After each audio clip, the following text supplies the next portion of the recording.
กีฬาก่อนกับน้ำกินเตะข้าวก่อน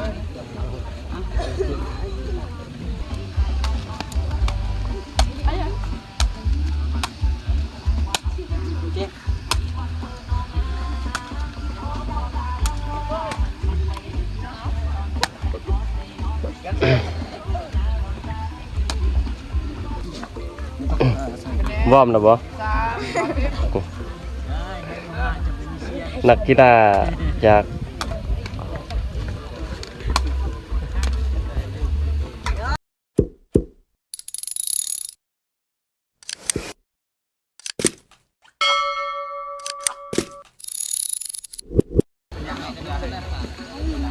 บรรยากาศอยู่เขตผู้ดอยเท้าคันทวีมาจากของโมซีนักกีฬากระต่อวายยูโฮดเลยไอ้กันรีวิวไอ้รีวิวโฮด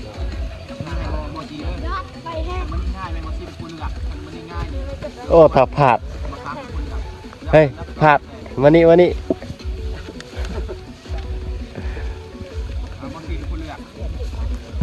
นักกีฬากระต่อวายเนาะเท้าผาดจะมาจากของโมหนึ่งแนมกล้องนี่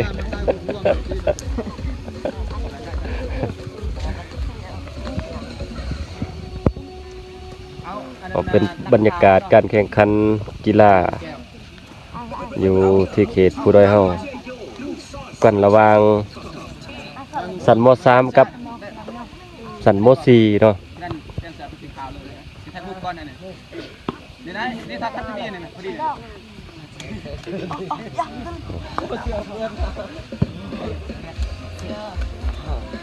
กองสมกองเสียภาคเบื้องนั้นเนาะพี่น้อง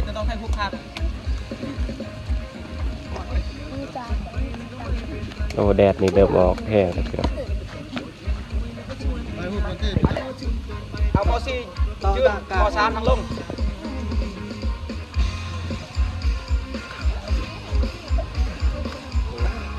1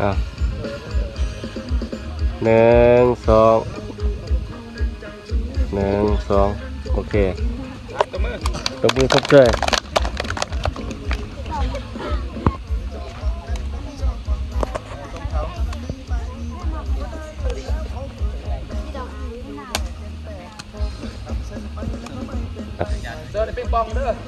นักกีฬาอยู่เขตผู้ด้อยเนาะเนื่องจากว่าอุปกรณ์ยังมีขอจำกัดอยู่พี่น้องบ่ได้ใส่เกือบสำคัญเส้นเด้อตอนเสิร์ฟในผู้โยนกับบานานี่กองสมกองเสียบฝึกซ้อมใหม่แค่นี้แล้วเริ่มพันพยายามเข้ามุมเลย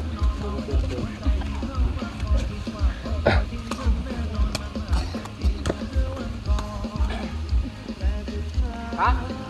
จะเวลาข้ามจะพอได้รอบกันจะเวลาเป็นสุดแล้ววอร์มขนาดเนาะเป็นการใช้กระต่อของพ่อตาแต่นักกีฬากระต่อวายพี่น้องพอไหมเนาะพอมันมีเข้ามุมชัก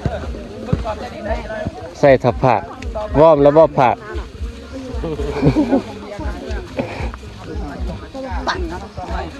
สุดรอ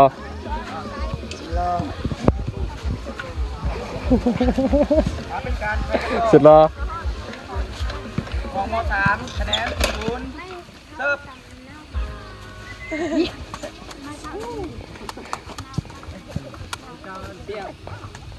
3 บาทคะแนน0 ต่อ 1เสิร์ฟผสมผสานเนาะ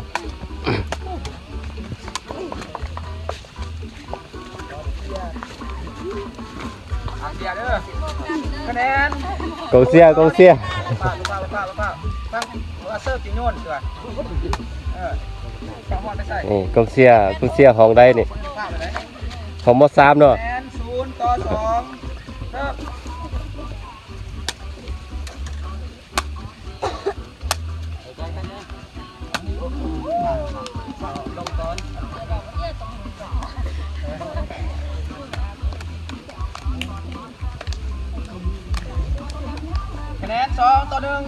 เสิร์ฟเปล่าด้วยกินเด้อ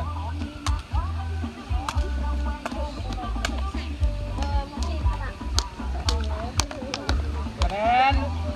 3-1เสิร์ฟ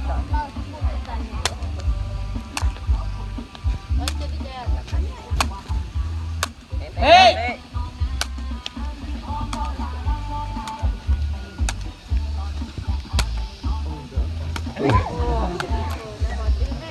ใส่เสียง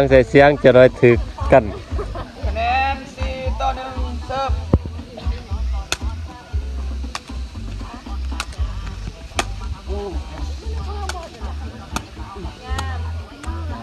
เปลี่ยนเสิร์ฟออกสุดคะแนน2-4เสิร์ฟ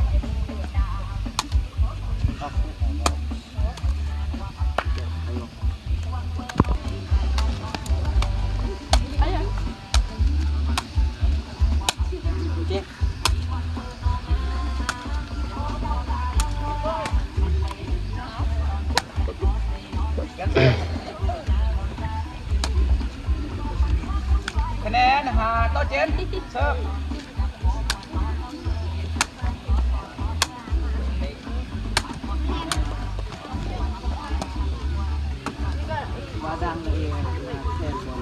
คะแนน5-8เสิร์ฟ สุดรอ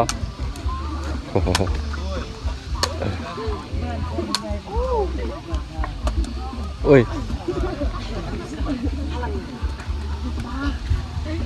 คะแนน6-8เสิร์ฟโอ้ยเสิร์ฟเสิร์ฟคะแนน8-7เสิร์ฟ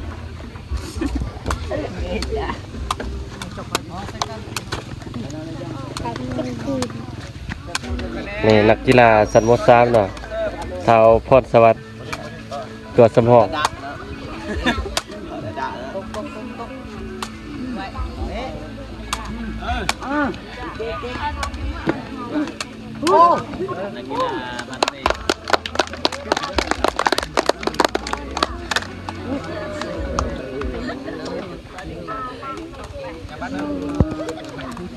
คะแนน9-8เสิร์ฟ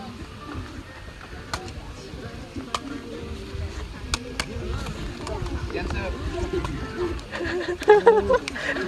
คะแนน8-10เสิร์ฟเด้เก็บเกียร์เด้อ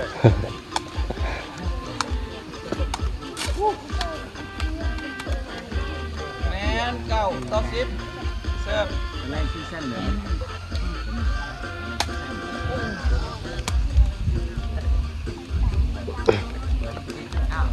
คะแนน9-11เสิร์ฟช่วงเมาแล้วจะได้ประสบคือมันดิ้นเราแล้วเปลี่ยนกันเสิร์ฟนะเราอันนี้ยังไม่เข้าคะแนน12-9เสิร์ฟทำมาใส่กันเลยนะสองนั้นมาขับคืนนี้มันเล็กหนึ่ง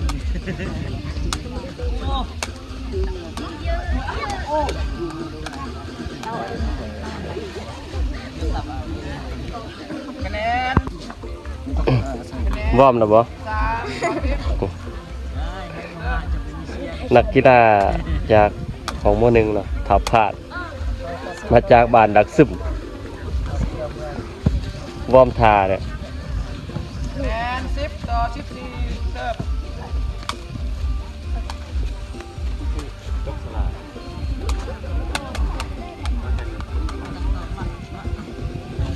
คะแนน11-14เสิร์ฟ เป็นบรรยากาศกองสุมกองเสียที่ขางสนามพี่เนาะ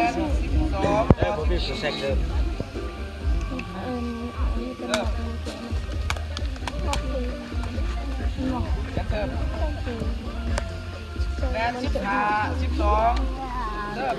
เนื่องจากว่าอุปกรณ์ยังมีขอจำกัดผู้ แนน6-2เริ่ม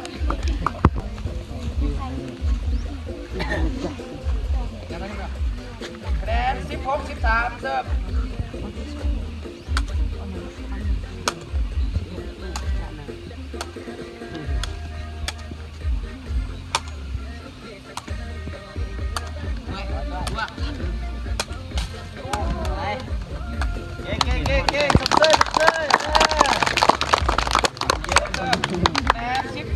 17เสิร์ฟ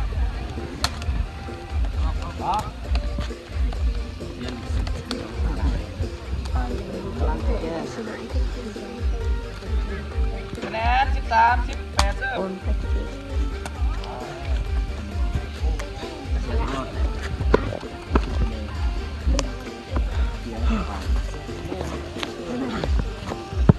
คะแนน19 13 19เสิร์ฟไม่ยากไม่ยากไม่ขาดท่านเนี่ย ทำกินเลยโอ้13เสิร์ฟโอ้ยพอต่อไปเขาบอกผมผ่านลูกชิดคนเด้คะแนน3ต่อ14กองเชียร์เสิร์ฟคิดเลย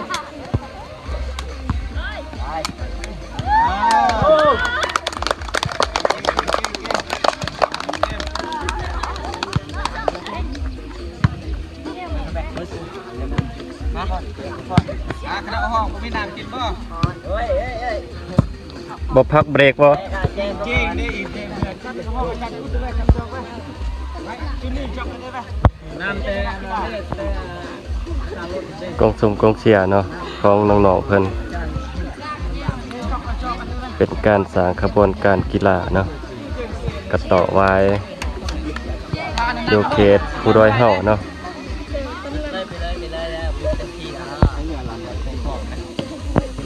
เอาตังค์ให้ตังค์เพื่ออันนึงจัดการเกิดเจอไอเจดี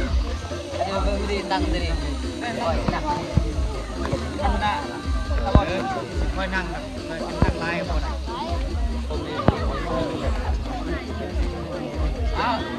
โมซาไม่ได้โนซาเป็นอาเซนฟังอนา คือว่า ผู้อำนวยการถึงได้ กีฬาเฮาอยู่เขตนอกก็สิประมาณนี้แหละพี่น้อยเนื่องจากว่าอุปกรณ์ยังมีข้อจำกัดอยู่ยังบ่ทันเพียงพอเนาะก็เลยว่านักกีฬานี่บ่ทันมีเกิบผ้าใบใส่ในการเล่นเนาะ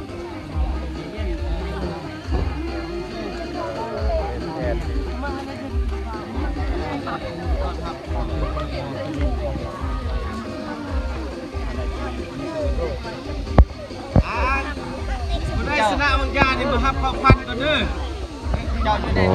กองเชียร์เนาะกองเชียร์ของนักกีฬาน้องๆเพิ่น บ่ได้กันจับมือกันนี่ลอง ผู้สาวหน่อยแต่ผู้งามๆพี่น้อง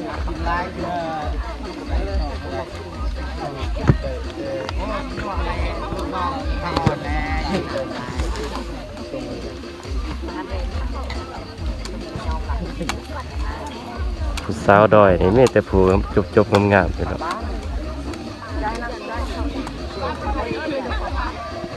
อาคุสได้ชกแรกเลยตอบใจดีเกินเสียยามเลยนี่ครูต่อไปกับแมนจุทีมงานจุนี่พี่น้อยเขาจะวอร์มแหละวอร์มถ่ายทำหมอก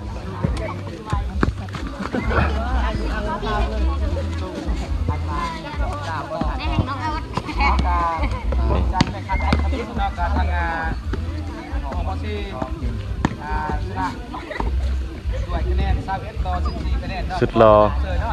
นักกีฬาประจำของม.2เป็นการไขกระตอกของของม.4 กระสมกระเสียนี่มีแต่ผู้จบงามๆพี่น้อง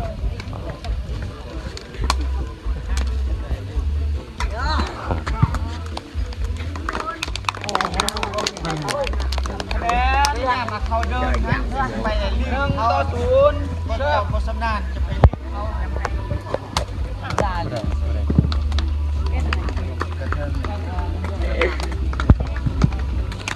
คะแนน1-1เริ่ม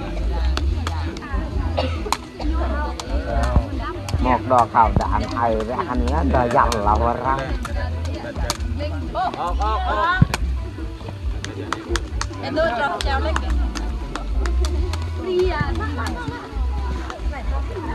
คะแนน1-2เริ่ม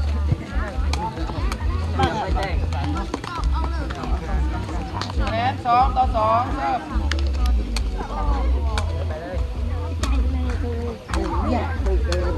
นี่ประธานเพิ่นประธานจัดงานแข่งขันกีฬา คะแนน2-3เสิร์ฟโอ้ยคะแนน3เท่าตบมือ ทางนี้ก็ว่อมทาพี่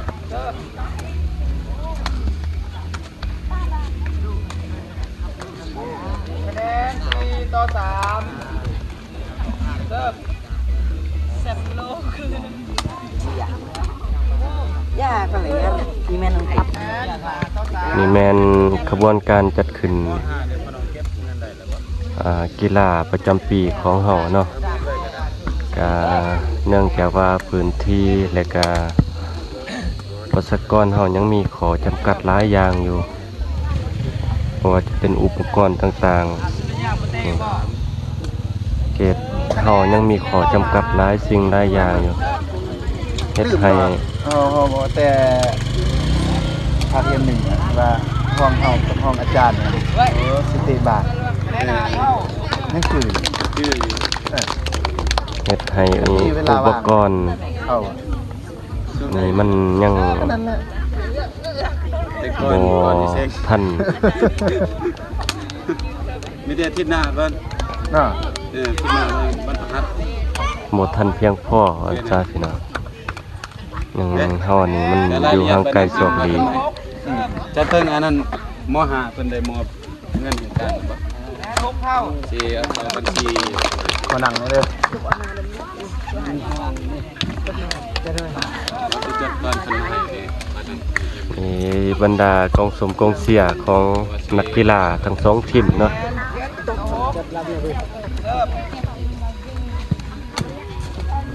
นี่ใส่ เอาชื่อเด้อเอาชื่อพร้อมเด้อ ดัง จะสุดท้ายเด้อผู้สาวหลายที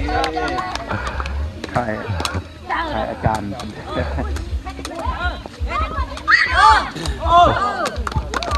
เฮ้ยบ่ให้กระต่อเขาเดินเด้อ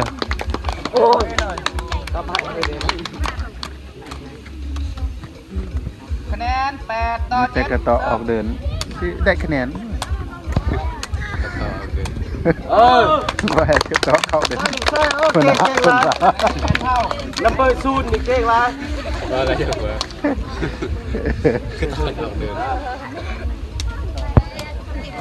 สมมุติได้ยินแต่คำเว้าอันนะ คะแนน9-8 มีเงินสดปะ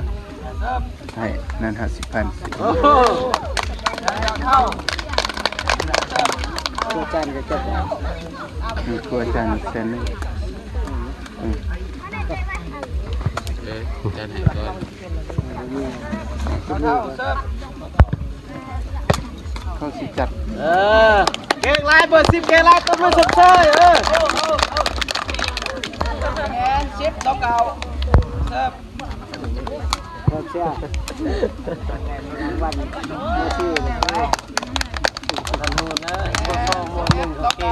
จากขนาดเก่ง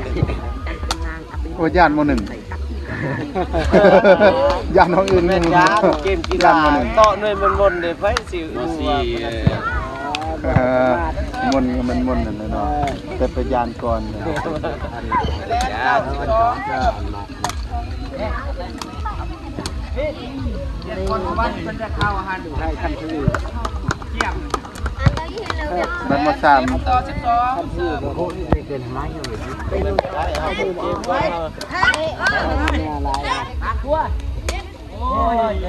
เฮ็ดเฮ็ดเนี่ยแน่นั่นแล้วแน่นั่นแล้วคันมาสามชนะนี่สิซื้อน้ำหวานปุ๊บนึง มีผู้สปอนเซอร์เด้อ สนับสนุนกับซองเบื้องหนึงแต่ว่ามันซองเบื้องนี่ก็ 3-1เสิร์ฟ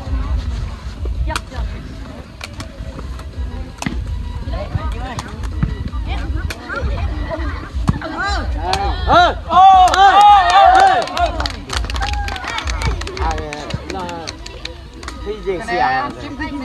เด้อไปให้กำลังใจเบื้องนั้น ออกออกเลย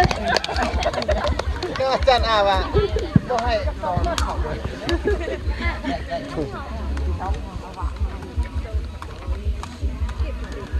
คะแนน15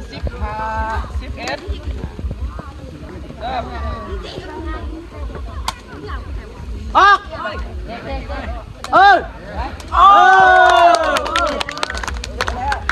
ม3คือบ่เปลี่ยนโตนะ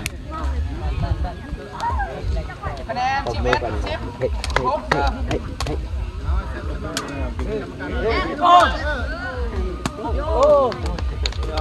มาออกอาซอยแดะมาออกอาซอยแดะดิไปอยู่ใต้ดอกของที่เก่งตาลังดิไม่ตานา คะแนน13 16เริ่ม ครับเลย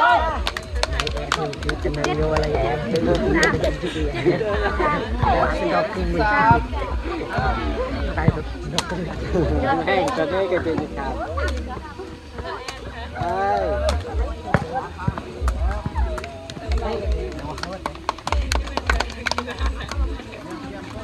คะแนน17 14เริ่ม เตะอันนั้นเสียหนึ่ง ออนไอเสิร์ฟไปเข้าออนไอเสิร์ฟไปเข้าจะบนเป็นคะแนน15 17เริ่ม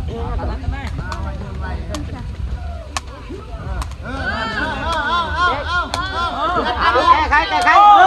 ออก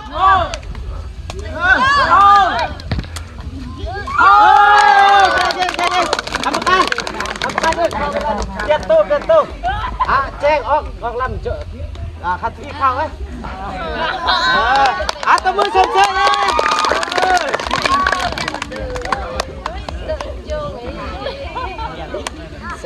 เด้อดี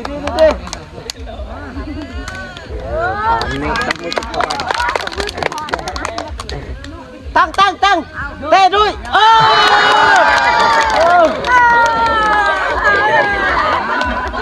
คะแนน16 18เริ่ม ไม่ข้ามค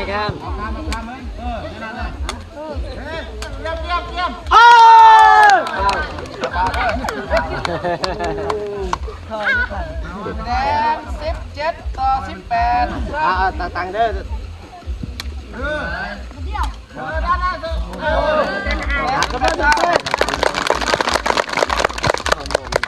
ด้อไปก่อนเปลี่ยนเปลี่ยนเสิร์ฟ 18 18เริ่ม เสิร์ฟให้ขับซ้ายบังเสิร์ฟให้ขับซ้ายออก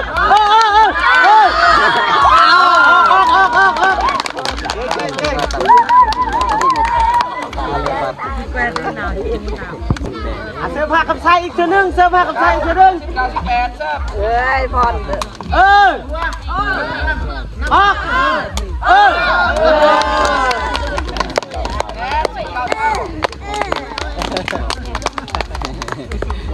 ่ม จากบทหา ลาย ญาติเลยตี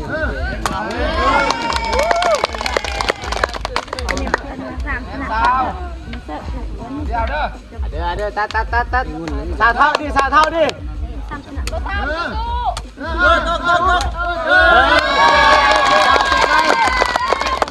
ี่ยนที่2การแข่งขันเซตที่2ทั้งม3สมาน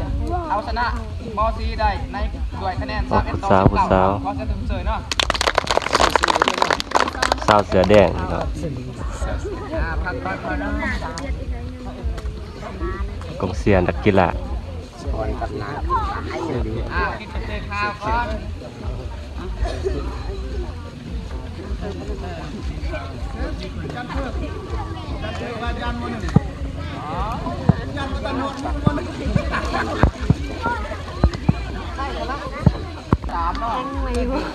นี่ยังรถถานัดต่อไปนะทางนั้นก็วอร์มถานักกีฬามีแต่ผู้เหนียวๆนี่บ่อาบน้ำ3 มื้อ